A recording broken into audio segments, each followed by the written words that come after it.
গোটা ভারতে প্রায় 18 কোটি মানুষ কোনো না কোনো আর্থ্রাইটিসের সমস্যা আক্রান্ত। ভাবতে পারছেন? প্রায় 6 কোটি মানুষ আবার শুধু অস্টিও আর্থ্রাইটিস সমস্যায় ভুগছেন। আর পশ্চিমবাংলা এই আর্থ্রাইটিস আক্রান্ত রাজ্যগুলোর মধ্যে অগ্রণী।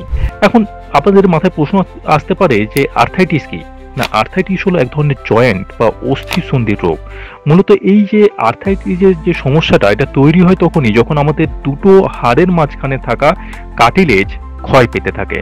কার্টিলেজ কি? না, কার্টিলেজ হলো একটি শক্ত কিন্তু নমনীয় টিস্যু যা দুটো হাড়ের মাঝে থেকে বাফার বা কুশনের মতো কাজ করে হাড়কে ক্ষয় হয়ে যেতে দেয় না। ফলে হাড়গুলো মসৃণভাবে নড়াচড়া করতে পারে।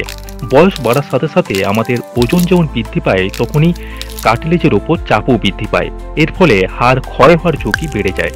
শুধু তাই নয়, অতিরিক্ত মোবাইল বা ল্যাপটপ ব্যবহার করার ফলেও কিন্তু আমাদের শরীরের পজিশন যেহেতু একই রকম থাকে, ফলে সেক্ষেত্রেও আমাদের ঘাড় এবং পিঠের ব্যথার সমস্যা তৈরি হতে পারে, যেটাকে সার্ভাইকেল স্পন্ডিলাইসিস বলে।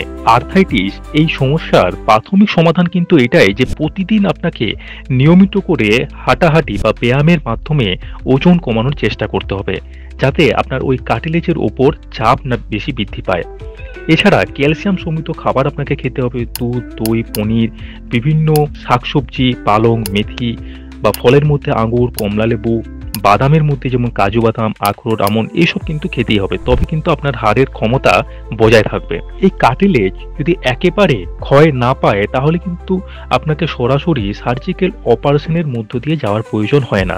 সেক্ষেত্রে আপনি রিজেনারেটিভ অর্থোপেডিকের সাহায্য নিতে পারেন। রিজেনারেটিভ অর্থোপেডিক ব্যাপারটি কি? না, শরীরের কোনো অংশে কাটা ফুটলে আপনারা নিশ্চয়ই দেখেছেন যে সেই অংশ থেকে অল্প একটু রক্ত পড়ার পর তা আপনা আপনি কিছুদিন পর ঠিক হয়ে যায়। এর জন্য কোনো ওষুধ বা মলম কিন্তু আমরা লাগাই না, কারণ আমাদের রক্তের মধ্যে থাকা অনুচক্রিকা বা মেমব্রেন সেই জায়গায় পৌঁছে সম্পূর্ণ স্থানটিকে নিরাময় করে তোলে।